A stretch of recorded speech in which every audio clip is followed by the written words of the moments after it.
ಶಿರಾ ನಗರದಲ್ಲಿ ತಲೆದೂರಿದ ರಸ್ತೆ ಒತ್ತುವರಿ ಸಮಸ್ಯೆ.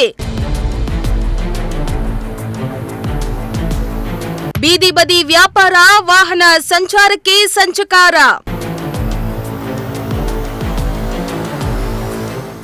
ತುಮಕೂರು ಜಿಲ್ಲೆಯ ಶಿರಾ ನಗರ ದಿನೇ ದಿನೇ ಬೃಹದಾಕಾರವಾಗಿ ಬೆಳೀತಾ ಇದೆ.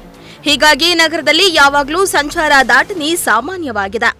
ಮತ್ತೊಂದು ಕಡೆ ಪಾರ್ಕಿಂಗ್ ಸಮಸ್ಯೆ ಕೂಡ ಶಿರಾ ನಗರದ ಜನರನ್ನ ದೊಡ್ಡ ಮಟ್ಟದಲ್ಲಿ ಕಾಡ್ತಾ ಇದೆ. ಈ ನಡುವೆ ಬೀದಿ ಬದಿ ವ್ಯಾಪಾರಿಗಳಿಂದ ಈ ಸಮಸ್ಯೆ ಇನ್ನಷ್ಟು ಹೆಚ್ಚಾಗ್ತಾ ಇದೆ. ರಸ್ತೆ ಬದಿಯಲ್ಲಿಯೇ ತರಕಾರಿ, ಹಣ್ಣು ಹಂಪಲು, ಕೂಲಿಂಗ್ ಗ್ಲಾಸ್ ಅಂತ ಯಾವ್ಯಾವ್ದೋ ಊರಿನಿಂದ ಬಂದು ಹರಡಿ ಕೂತ್ಕೊಳ್ಳೋದ್ರಿಂದ ಸಮಸ್ಯೆ ದುಪ್ಪಟ್ಟಾಗ್ತಾ ಇದೆ.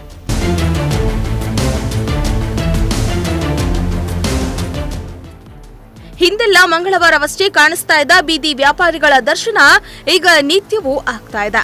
ಸಾರ್ವಜನಿಕರಿಂದ ದೂರು ಹೆಚ್ಚಾದಾಗ ಮಾತ್ರ ಒಮ್ಮೆ ಅವರನ್ನ ತೆರವುಗೊಳಿಸುವ ಕೆಲಸವಾಗ್ತಾ ಇದೆ. ಕೆಲ ದಿನಗಳ ಬಳಿಕ ಇವರೆಲ್ಲ ಮತ್ತೆ ಅಲ್ಲೇ ಪ್ರತ್ಯಕ್ಷವಾಗ್ತಿದ್ದಾರೆ. ಹೀಗಾಗಿ ವಾಹನಗಳು ಮಾತ್ರವಲ್ಲದೆ ಪಾದಚಾರಿಗಳು ನಡೆದಾಡಲು ಕೂಡ ಹಿಂಸೆ ಪಡುವಂತಹ ಸ್ಥಿತಿ ನಿರ್ಮಾಣವಾಗಿದೆ.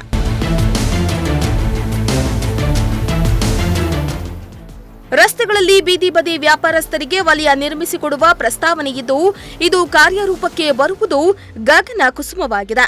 ರಸ್ತೆ ಬದಿಯಲ್ಲಿ ದೇವಸ್ಥಾನದ ಪಕ್ಕ ಹೀಗೆ ರೋಡ್ನ ಅಲ್ಲಲ್ಲಿ ತರಕಾರಿ, ಮೆಣಸು, ದಿನ ಬಳಕೆಯ ಅಡುಗೆ ಪದಾರ್ಥಗಳನ್ನ ಮಾರಾಟ ಮಾಡುವವರು ಹೆಚ್ಚಾಗಿದ್ದಾರೆ. ಹಾಗಾಗಿ ಅವರನ್ನ ಎಬ್ಬಿಸುವುದು, ವಾರದ ಬಳಿಕ ಮತ್ತೆ ಅದೇ ಜಾಗದಲ್ಲಿ ಕುಳಿತುಕೊಳ್ಳುವುದು ಇದೆಲ್ಲ ಪದೇ ಪದೇ ನಡೀತಾ ಬಂದಿದೆ. ಈ ನಡುವೆ ನಗರದಲ್ಲಿ ಸಾಕಷ್ಟು ಬದಲಾವಣೆಗಳಾಗ್ತಾ ಇವೆ. ಹಲವು ಭರವಸೆಗಳನ್ನ ಕೂಡ ಕೊಡಲಾಗ್ತಾ ಇದೆ. ಆದರೆ ಬೀದಿ ಬದಿ ವ್ಯಾಪಾರಿಗಳಿಗೆ ಮಾತ್ರ ಸೂಕ್ತ ಜಾಗದ ಗುರುತು ಇನ್ನೂ ಆಗಿಲ್ಲ.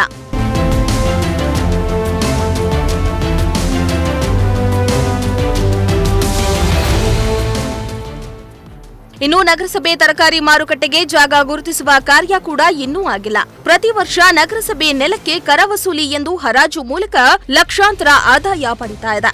ಆದರೆ ನಗರದಲ್ಲಿ ಬೀದಿ ಬದಿ ಮತ್ತು ತರಕಾರಿ ವ್ಯಾಪಾರಿಗಳಿಗೆ ಸೂಕ್ತವಾದ ಸ್ಥಳ ಗುರುತಿಸಿಲ್ಲ. ಇದರಿಂದ ದಿನನಿತ್ಯ ಪೊಲೀಸ್ ಇಲಾಖೆಗೆ ಈ ಬೀದಿ ಬದಿ ವ್ಯಾಪಾರಸ್ಥರನ್ನ ತೆರವುಗೊಳಿಸುವ ಕಾರ್ಯ ತಪ್ತಾ ಇಲ್ಲ. ನಗರಸಭೆ ಆಡಳಿತದ ನಿರ್ಲಕ್ಷ್ಯದಿಂದ ಒಂದು ಕಡೆ ಪೊಲೀಸ್ ಇಲಾಖೆಗೆ ತಲೆನೋವು ಹೆಚ್ಚಾದ್ರೆ, ಇನ್ನೊಂದು ಕಡೆ ನಗರ ವಾಸಿಗಳು ಕೂಡ ದಿನನಿತ್ಯ ಪರದಾಡುವಂತಾಗಿದೆ. ಶ್ರೀಮಂತ ಪ್ರಜಾಶಕ್ತಿ ಟಿವಿ, ಶಿರಾ.